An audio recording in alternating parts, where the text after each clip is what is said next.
അസ്സലാമലൈക്കും, hi hello. ഇന്നത്തെ നമ്മുടെ വ്ളോഗിലോട്ട് വീണ്ടും എല്ലാവർക്കും സ്വാഗതം.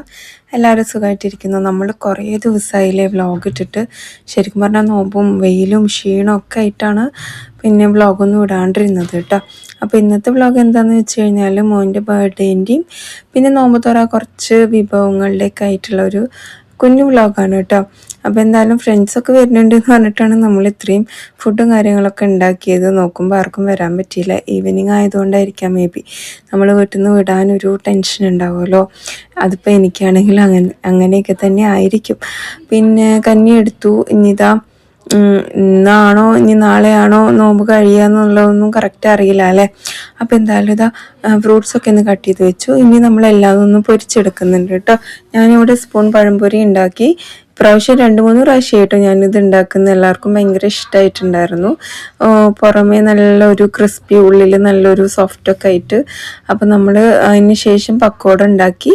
പിന്നെ നമ്മുടെ കുറച്ച് ഐറ്റംസുകൾ ഒന്ന് കൊണ്ടുപോയി വെക്കുകയും ചെയ്തു കേട്ടോ.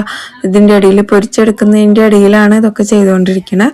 പിന്നെ ഞാൻ കട്ട്ലറ്റും കൂടെ പൊരിച്ചെടുത്തു. ചിക്കൻ ഫ്രൈക്ക് വേണ്ടിയിട്ട് മസാല ആക്കി വെച്ചിട്ടുണ്ടായിരുന്നു കേട്ടോ. അപ്പോൾ അതും ഞാനൊന്ന് പൊരിച്ചെടുക്കുന്നുണ്ട്. നമ്മുടെ വ്ളോഗ് മിസ് ചെയ്തിട്ടുണ്ടെങ്കിൽ ഒന്ന് കമൻറ്റ് ചെയ്യുക, ഇല്ലെങ്കിൽ അതും കമൻറ്റ് ചെയ്യുക കേട്ടോ. അങ്ങനെ ചിക്കൻ ഫ്രൈക്ക് വേണ്ടി മസാല ആക്കിയതും ഒന്ന് പൊരിച്ചെടുക്കുന്നുണ്ട്.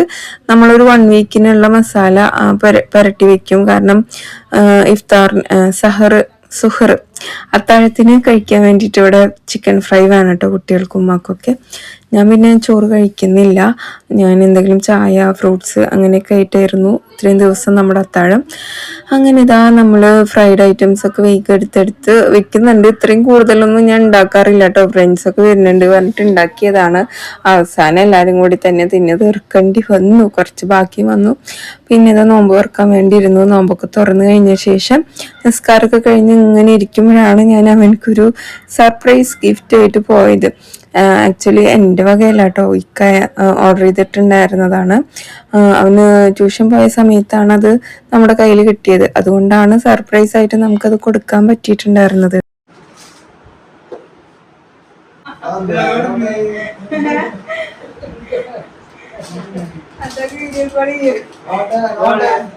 എന്താണത്? ഒന്ന് ഊഹിച്ചു പറ. എന്താണെന്ന്?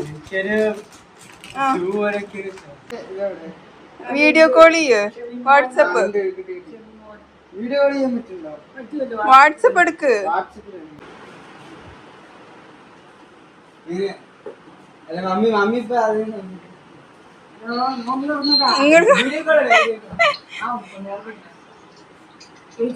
ഹലോ അത്ത, ഇതെന്താണ്?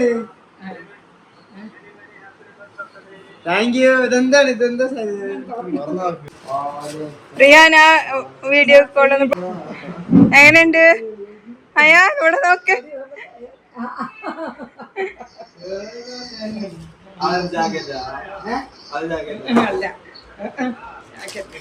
അടിപൊളി. വെട്ട് കത്തി കൊടുന്നിക്കണത്. വെട്ട് കത്തി. എന്താ കുട്ടി കത്രിക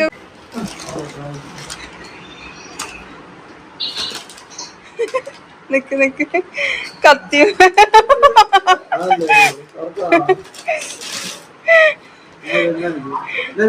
ഫുട്ബോളാ? ഫുട്ബോള്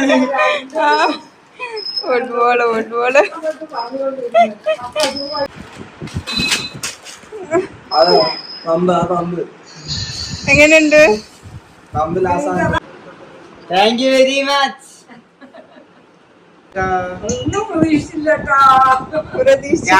കേക്കും ബിരിയാണിയും.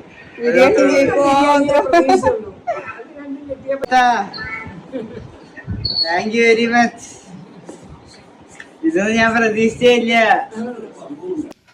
അപ്പോൾ ഇതിൽ കണ്ടത് ആ ഒരു എക്സൈറ്റ്മെൻറ്റും എല്ലാം കൂടെ ഉണ്ടാവാനുള്ള ഒരു റീസൺ നമ്മൾ ഒരുപാട് എക്സ്പെക്റ്റേഷനോടുകൂടി കുട്ടികളെ വളർത്താണ്ടിരിക്കുക. അപ്പോൾ ചെറിയ ചെറിയ ഗിഫ്റ്റൊക്കെ കിട്ടുമ്പോൾ അവർക്ക് ഭയങ്കര ഹാപ്പി ആയിരിക്കും.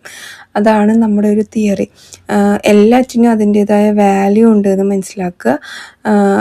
ഇൻക്ലൂഡിങ് നമ്മൾ കൊടുക്കുന്ന ചെറിയ ഗിഫ്റ്റ് ആണെങ്കിലും നമ്മൾ അത് മേടിക്കാൻ എടുക്കുന്ന എഫേർട്ടാണെങ്കിലും മേടിക്കാൻ എടുക്കുന്ന ക്യാഷിനാണെങ്കിൽ ചില കുട്ടികൾക്കൊക്കെ ഇപ്പോഴത്തെ കുറേ കുട്ടികളുടെ അതിൽ കണ്ടുവരുന്നുണ്ട് പൈസയ്ക്ക് അധികം വിലയില്ലാത്തൊരു ഇത്. ഇവനങ്ങനെ വളർന്നു വരുമോയെന്ന് ഭയങ്കര പേടിയുണ്ടായിരുന്നു കേട്ടോ. കാരണം എന്നും അവനക്ക് ക്യാഷ് വേണം. വന്നിങ്ങനെ ചോദിക്കും ഓരോന്ന് മേടിക്കാൻ. ഇപ്പം അതിൽ നിന്നൊക്കെ ഒരുപാട് ചേഞ്ച് ഉണ്ട്. നമ്മളിന്ന് വേണ്ടാന്ന് പറഞ്ഞാൽ ഓക്കെ അങ്ങനെ പറഞ്ഞിട്ട് പോകും. അതുകൊണ്ടൊക്കെ തന്നെ ആയിരിക്കാം മേ ബി അവനക്ക് ഈ ഒരു ഗിഫ്റ്റ് കിട്ടിയപ്പോൾ ഇത്രയും സന്തോഷം. എനിക്കും അങ്ങനെ കേട്ടോ. നമ്മൾ പ്രതീക്ഷിക്കാണ്ട് ഗിഫ്റ്റുകളൊക്കെ വരുമ്പോൾ അതൊരു പ്രത്യേക വൈബാണ്. എനിക്കും അതേപോലെ തന്നെയാണ്. അങ്ങനെ പറഞ്ഞപ്പോഴാണ് നമുക്ക് ഗിഫ്റ്റ് അയച്ചു തന്നിട്ടുണ്ടായിരുന്നു കേട്ടോ. പെർഫ്യൂം കിട്ടിയിട്ടുണ്ടായിരുന്നു എൻ്റെ ബർത്ത്ഡേ സമയത്ത്. നമ്മുടെ സബ്സ്ക്രൈബേഴ്സിൽ ഒരാൾ, അതിലുപരി എൻ്റെ ഫ്രണ്ടുമാണ്, കവിത എന്ന് പറഞ്ഞിട്ടുള്ള ഒരു കുട്ടിയാണ്, പാലക്കാട്ടിലുള്ള കുട്ടി. ശരിക്കും ഞാൻ ഇങ്ങനെ സ്റ്റോറി ഇട്ടപ്പം അന്ന് എന്നെ ബർത്ത്ഡേ ഒക്കെ വിഷ് ചെയ്തു. അതിനുശേഷം എൻ്റെ അടുത്ത് ഇങ്ങനെ ചോദിച്ചു അഡ്രസ്സ് ഒന്ന് അയച്ചു തരുമോന്ന്. അപ്പോൾ ഫസ്റ്റ് എനിക്ക് സത്യം പറഞ്ഞാൽ മടിയായി, വേണ്ടാന്നുള്ള ഒരു ഇതായിരുന്നു. പിന്നെ 2 പ്രാവശ്യം ചോദിച്ചപ്പോൾ ഓക്കെ എന്ന് പറഞ്ഞിട്ട് ഞാൻ അയച്ചു കൊടുത്തു. എനിക്ക് പെർഫ്യൂം അയച്ചു തന്നിട്ടുണ്ട്. അതിൻ്റെ ഞാൻ വീഡിയോയിൽ ഇൻക്ലൂഡ് ചെയ്യാം കേട്ടോ. അങ്ങനെ കേക്കെല്ലാം കട്ട് ചെയ്തു. ഇക്കാക്ക് വീഡിയോ കോളൊക്കെ ചെയ്തിട്ടാണ് കേട്ടോ കട്ട് ചെയ്തത്. അതിനുശേഷം ഞാൻ ഇവിടെ ഒരു തണ്ണിമത്തൻ, അങ്ങനെ ആ ഒരു വ്ളോഗ് അവിടെ കഴിഞ്ഞു കേട്ടോ. പിന്നെ ഒരു തണ്ണിമത്തൻ്റെ ഒരു വീഡിയോയും കൂടെ ഇതിൽ കാണിക്കുന്നുണ്ട്. നമ്മൾ തണ്ണിമത്തൻ ഇതുപോലെ കട്ട് ചെയ്തിട്ട് മിക്സിയുടെ ജാറിലിട്ടിട്ട് ഞാൻ കുറച്ച് മധുരം ഒഴിക്കണ്ട, അല്ലാണ്ട് അതിന് നന്നായി അടിച്ചെടുത്ത് അരിച്ചെടുക്കണം കേട്ടോ, അതിൻ്റെ കുരു എല്ലാം കളഞ്ഞിട്ട്.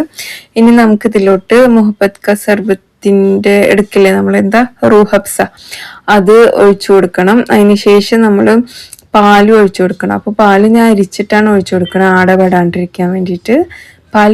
സോറി. ഇനി ഇതും കൂടെ ഒഴിച്ചു കൊടുത്താൽ സംഗതി സെറ്റാണ്. നല്ല ടേസ്റ്റിൻ്റെ ജ്യൂസ് പോലെ കുടിക്കാൻ, നല്ല ഭംഗിയുള്ള കളറും അല്ലേ. അങ്ങനെ ഇന്നത്തെ ഇത് ശരിക്കും പറഞ്ഞ ഒരു കുഞ്ഞു വ്ളോഗാണ്. പിന്നെ ഞാൻ കാണിക്കുന്നത് ഞങ്ങൾ കോഴിക്കോട് പോയപ്പോൾ ഉണ്ടായിരുന്ന ഹൈവേ ആണ് കേട്ടോ. ഒരു 1.5 ഹൈവേ ആണ്, 40 കിലോമീറ്റർ ആണ് കേട്ടോ അങ്ങനെ. അപ്പോൾ ഇതിൽ പോകാൻ ഭയങ്കര കംഫർട്ടായിരുന്നു, സ്പീഡിലെത്തി.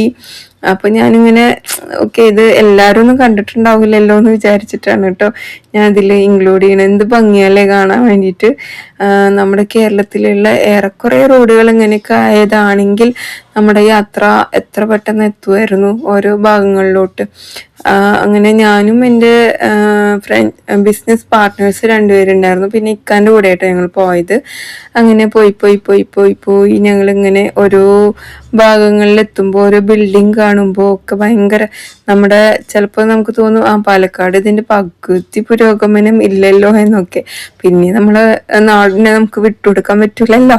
അങ്ങനെ നമ്മളിതാ പോയിക്കൊണ്ടിരിക്കുകയാണ്. കാണാത്തവരൊക്കെ ഉണ്ടെങ്കിൽ കണ്ട് എൻജോയ് ചെയ്യുക. കോഴിക്കോട് ഏറ്റവും ഈസി ആയിട്ട് പോകാൻ പറ്റുന്നതാണ്. ഹൈവേയിലൂടെ എപ്പോഴും ആരും പോവാണ്ടിരിക്കുന്നുണ്ടെങ്കിൽ ഭയങ്കര നഷ്ടമായിട്ടുള്ളൊരു സംഭവമാണ് കേട്ടോ. അപ്പൊ ഇനി പോകാൻ പറ്റുകയാണെങ്കിൽ ഇങ്ങനെ തന്നെ പോകാൻ നോക്കുക. ഇത് ഏത് വഴി കയറിയിട്ടാണ് ഈ വഴി ഇങ്ങോട്ട് എത്തിയതെന്നൊന്നും നമുക്കറിയില്ല കേട്ടോ. അതൊക്കെ മൂപ്പരുണ്ടെങ്കിൽ മൂപ്പരോട് തന്നെ ചോദിച്ച് മനസ്സിലാക്കേണ്ട ഒരു കാര്യമാണ്. എനിക്ക് പിന്നെ അത്രത്തോളം ഒന്നും അറിയില്ല, അതുകൊണ്ടാണ്. പിന്നെ കുറേ പേര് നമുക്ക് ബർത്ത്ഡേ വിഷ് അയച്ചിട്ടുണ്ടായിരുന്നു. എൻ്റെ ബർത്ത്ഡേക്കാണെങ്കിലും ഉറക്കമപ്പം ഉണ്ടാവില്ലേ വോയിസിൽ, നോമ്പിൻ്റെ എല്ലാത്തിൻ്റെയും ക്ഷീണമാണ്. പിന്നീട് വലിയ ചേഞ്ചൊന്നുമില്ല കേട്ടോ വെയിറ്റിന്. അന്ന് കുറഞ്ഞ ആ വെയിറ്റൊക്കെ തന്നെയുള്ളൂ. അങ്ങനെ നമ്മളിതാ ബർത്ത്ഡേ വിഷ് ചെയ്ത എല്ലാവരോടും ഒരുപാട് താങ്ക്സ് പറയുന്നുണ്ട്. ഈ പറഞ്ഞ പോലെ നമ്മുടെ ഗിഫ്റ്റിനും ഒക്കെ. അയ്യോ സൗണ്ടൊക്കെ ഒരുമാതിരി ആവുന്നുണ്ട്. അപ്പം ഇന്നെന്തായാലും നമുക്ക് പെരുന്നാളിൻ്റെ കുറച്ച് പർച്ചേസിനൊക്കെ പോകണം. ഡ്രസ്സ് എടുക്കാൻ, എല്ലാ ഐറ്റംസുകളൊക്കെ മേടിക്കാൻ. സത്യം പറഞ്ഞാൽ എനിക്ക് ബിരിയാണിയൊക്കെ ഉണ്ടാക്കാൻ ഭയങ്കര പേടി. ഉള്ള ഗ്യാസും തീർന്നാലോ എന്ന് ഭയങ്കര പേടിയുണ്ട്. എൻ്റെ കയ്യിൽ ഇപ്പോൾ യൂസ് ചെയ്തുകൊണ്ടിരിക്കുന്ന സംഭവം മാത്രമേ ഉള്ളൂ. ഞാനാണെങ്കിൽ അടുപ്പ് കത്തിച്ചിട്ടൊന്നും ശീലമല്ല. ഇനിയിപ്പോൾ അതൊക്കെ പഠിക്കേണ്ടി വരില്ലേ. കറണ്ട് അടുപ്പിനൊക്കെ എടുത്ത് പുറത്ത് പൊടി തട്ടി എടുത്തിട്ടുണ്ട്. അത് യൂസ് ചെയ്യണതും ഇഷ്ടമല്ല. ഗ്യാസിൽ മാത്രം കുക്ക് ചെയ്ത് ശീലിച്ചവർക്ക് നല്ലൊരു പണിയാണ് കേട്ടോ കിട്ടാൻ പോകുന്നത്. അപ്പോൾ വേഗം വാറൊക്കെ തീർന്ന് പഴയൊരു അവസ്ഥയിലോട്ട് തന്നെ എല്ലാവരും എത്തട്ടെ എന്ന് പ്രാർത്ഥിക്കുക അല്ലേ. അല്ലാണ്ട് നമുക്ക് വേറെ വഴിയൊന്നുമില്ല. ശരിക്കൊരു അങ്ങനെ ഓരോ റീലൊക്കെ സ്ക്രോൾ ചെയ്യുമ്പോഴേ ഓരോന്ന് കാണുമ്പോൾ ശരിക്കും പേടിയാവുന്നുണ്ട്. അത് മാത്രമല്ല ജനങ്ങൾ ബാക്കിയുള്ള ആൾക്കാരിലോട്ട് ഭയപ്പെടുത്തുന്ന രീതിയിലുള്ള റീലുകളൊക്കെ എത്തിക്കുന്നുണ്ട്. ദയവ് ചെയ്തിട്ട് അങ്ങനത്തെ റീലുകളൊന്നും ആരും ഇറക്കാണ്ടിരിക്കുക.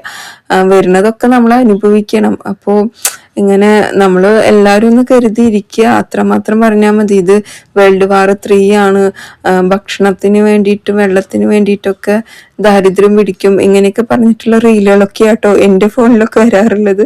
അപ്പം എന്തായാലും നമ്മുടെ വ്ളോഗ് ഇത്രയേ ഉള്ളൂ. എല്ലാവർക്കും പെരുന്നാൾ ആശംസകൾ പറഞ്ഞുകൊണ്ട് ലാസ്റ്റ് നോമ്പിൻ്റെ ഒരു വീഡിയോയും കൂടി ഉള്ളൂ. അപ്പം ഇത്രയേ ഉള്ളൂ. Bye, take care, by.